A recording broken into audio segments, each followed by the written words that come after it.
itu merugikan kepentingan nasional dan kepentingan rakyat Indonesia.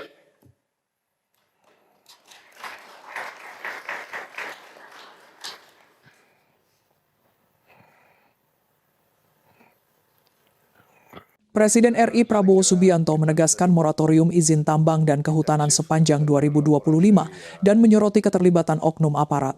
Presiden Prabowo pada sidang Kabinet Paripurna penutup tahun 2025 menyampaikan evaluasi menyeluruh terkait tata kelola sumber daya alam dan penegakan hukum dengan fokus utama pada penyelamatan kebocoran anggaran serta kedaulatan ekonomi negara.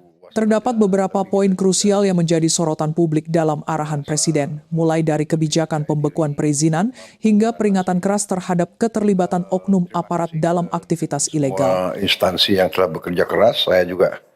Presiden Prabowo mengungkapkan bahwa pemerintah telah menerapkan kebijakan penghentian sementara moratorium terhadap penerbitan izin baru di sektor kehutanan dan pertambangan sepanjang tahun 2025. Kebijakan ini diambil sebagai bagian dari review komprehensif pemerintah untuk memastikan seluruh aktivitas ekonomi selaras dengan Pasal 33 UUD 1945.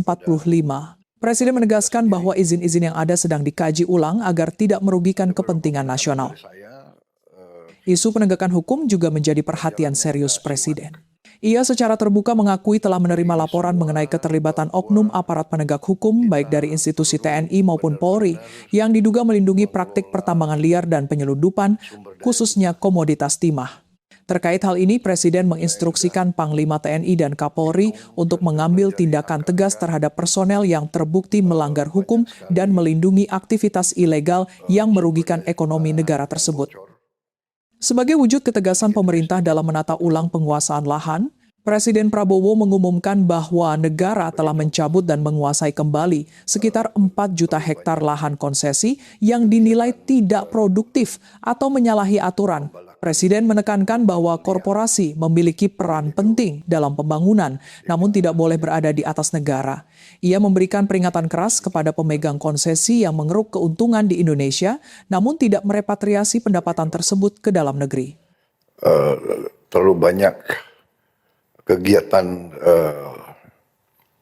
pembalakan hutan liar, illegal logging, juga illegal mining, tambang ilegal terlalu banyak penyelundupan. Kita sudah kerahkan TNI, Polri, kerahkan kekuatan, masih saja pihak-pihak yang terus tidak mau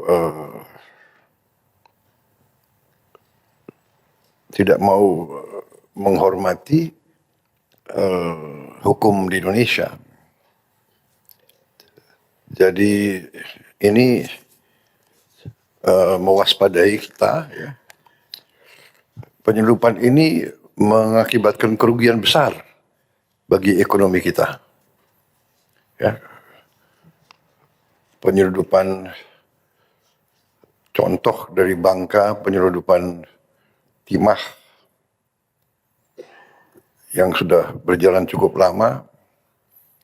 Saya juga dapat laporan dari penegak hukum, dari TNI sendiri melaporkan ada pejabat-pejabat, ada petugas-petugas TNI yang terlibat. Dapat laporan juga petugas-petugas Polri terlibat. Dan beberapa instansi, ini benar-benar saya berharap Panglima TNI dan Kapolri benar-benar menindak aparat-aparatnya yang melindungi kegiatan penyelundupan ini. Dan juga kegiatan-kegiatan ilegal, pelanggaran hukum, ini harus kita hadapi dengan serius, ya. Kita tidak boleh takut mengakui kelemahan-kelemahan kita, tapi kita harus terus bertekad untuk menyelesaikan masalah ini, ya.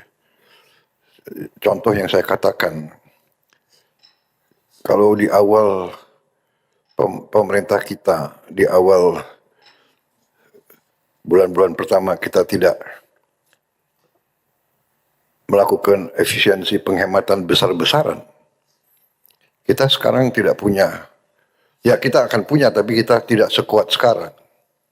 Ya saya dapat laporan dari Menteri Keuangan, sisa anggaran yang bisa kita hematkan cukup besar. Dan di sana sini masih juga ada pihak-pihak dari pemerintah kita sendiri yang kurang cepat bergerak. Ya, terlalu banyak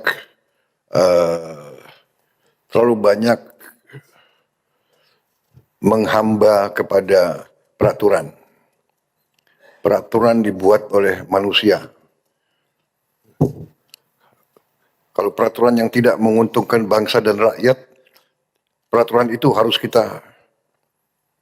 segera kita rubah. Saya ulangi, kalau peraturan apapun, peraturan menteri, apalagi yang di bawah itu, ya, perpres sekalipun, undang-undang sekalipun, yang tidak sesuai dengan Undang-Undang Dasar 1945, ya, kita tidak boleh ragu-ragu. Undang-Undang Dasar 1945 jangan jadi mantra. Saya ingatkan, khususnya di bidang kehidupan sehari-hari, berarti pasal 33 itu yang menyangkut kehidupan ekonomi, saya minta ditayangkan ya. Ini sekali lagi, untuk kesekian ratus kali saya tekankan. Ini sudah jelas sekali. Perekonomian disusun sebagai usaha bersama berdasar atas azas kekeluargaan. Tidak boleh ada korporasi yang mengalahkan negara. Kita butuh korporasi, kita butuh dunia usaha swasta.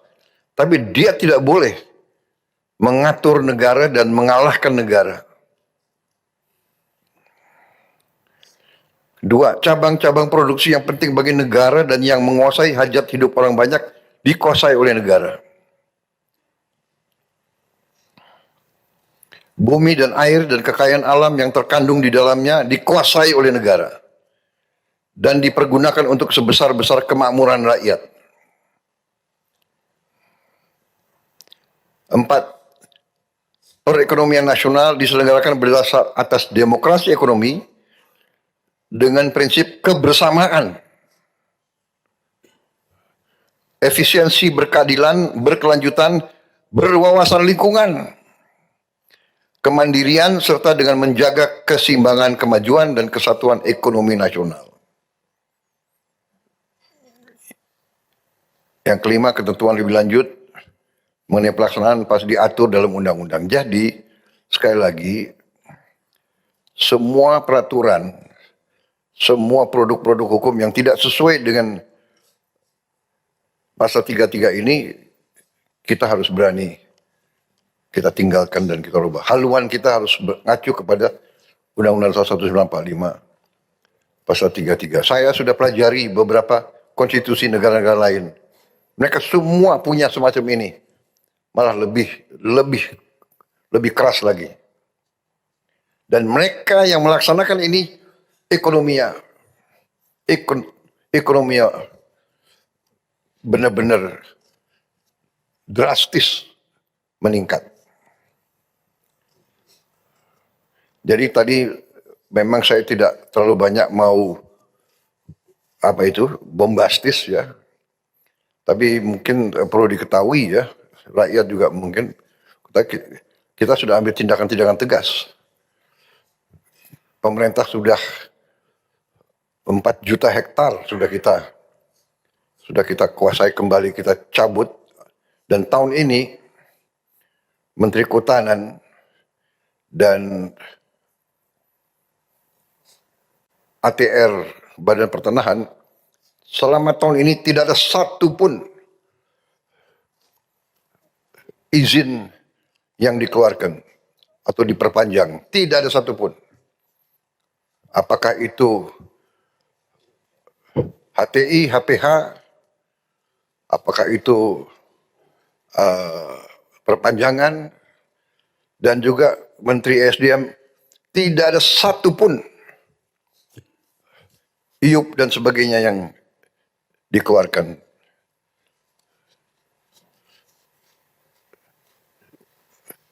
Karena kita akan review, kita akan kaji kembali yang tidak sesuai dengan pasal 33, yang tidak menguntungkan rakyat, kita tidak boleh ragu-ragu. Kita tidak akan teruskan. Ya, kita berpegang kepada itu, saya berpegang kepada ini, bumi dan air dan kekayaan alam yang terkandungan dikuasai negara, dipergunakan oleh sebesar-besar kemampuan rakyat. Kalau mereka yang megang konsesi menyalahgunakan, dia ambil keuntungan, tapi keuntungannya dibawa ke luar negeri dan tidak ditaruh di dalam negeri, itu merugikan kepentingan nasional dan kepentingan rakyat Indonesia.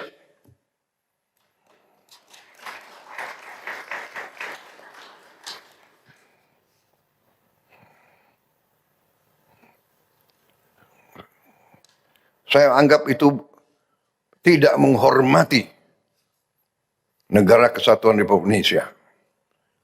Menerima konsesi, menerima HGO, menerima HTI, menerima HPH, menerima IUP, menerima izin tambang, mendapat keuntungan, keuntungannya tidak mau ditaruh di Indonesia, saya anggap itu tidak menguntungkan kepentingan nasional, kepentingan rakyat. Kalau kita membiarkan itu terus, kita lalai, kita tidak pantas untuk menjalankan pemerintahan. Saudara-saudara sekalian, itu saya ingin tekankan masalah itu. Kita ingin Indonesia Incorporated. Kita ingin semua. Tapi kita mohon dengan sangat bahwa semua warga negara Indonesia, semua bangsa Indonesia dari semua tingkatan, bahu-membahu, mari kita meraih kemakmuran bersama. Tidak boleh segelintir orang menikmati kekayaan Indonesia, rakyat masih banyak yang susah, itu tidak bisa. Kita sudah hitung, kita sudah lihat angka-angkanya. Pejabat-pejabat pemerintah, terutama BUMN, saya ingatkan benar-benar, dirut-dirut himbara, kalau saudara tidak sadar bahwa saudara harus menjaga uang rakyat untuk kepentingan rakyat, saudara lalai. Kami terus sekarang punya data-data. Saya kira itu, saya tutup sidang Kabinet Paripurna tahun ini dengan mengucapkan sekali lagi terima kasih kepada semua menteri, semua kepala badan, ya. Saya lihat cukup profesional, saudara-saudara sekalian, ya. Dan saudara-saudara, kalau pejabat sudah kerja keras, saudara dimaki-maki, tenang saja, ya kan? Tenang saja. Pohon yang tinggi pasti kena, ya, terpaan angin, nggak apa-apa, itu risiko. Ya, saya perhatikan ada beberapa pejabat yang suka ditiup angin, ya, santai aja, udah biasa, saya sudah sekian puluh tahun juga. Yang penting kita kerja untuk rakyat, ya, kita kerja untuk rakyat, kita setia kepada rakyat, kita nggak ragu-ragu. Ya. Saya ingin semua pejabat nilai anak buahnya bekerja keras di lapangan, ya, di lapangan, saudara-saudara semuanya, dan ajukan kepada saya, kita beri penghargaan. Para kepala staf, Panglima TNI, Kapolri, ya, beri penghargaan Apakah dia naik pangkat, bekerja, bikin jembatan di alam yang susah. Itu membahayakan nyawa. Itu kita sudah lihat berapa anggota kita hanyut berusaha menyelamatkan rakyat. Dia pertaruhkan nyawa. Saya minta dikasih penghargaan, dikasih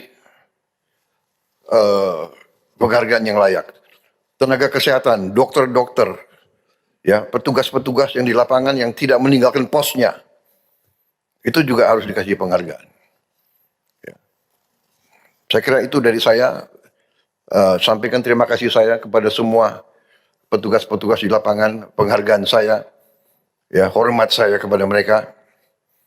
Saya bangga, saya sekarang menjadi Presiden Republik Indonesia, saya punya pemerintah, saya punya pembantu-pembantu seperti saudara, dan saya punya petugas-petugas di lapangan yang semua bekerja untuk rakyat. Terima kasih. Wassalamualaikum warahmatullahi wabarakatuh. Selamat menghadapi akhir tahun. Ya. Tapi dari segi wajah saudara-saudara, saya kira saudara-saudara termasuk yang akan tinggal di rumah kira-kira itu. Kecuali yang bertugas. Menko harus berangkat nanti malam ya. Ya, silakan berangkat berjuang untuk kita. Tapi ingat, kita punya harga diri, ya. Selesai. Terima kasih.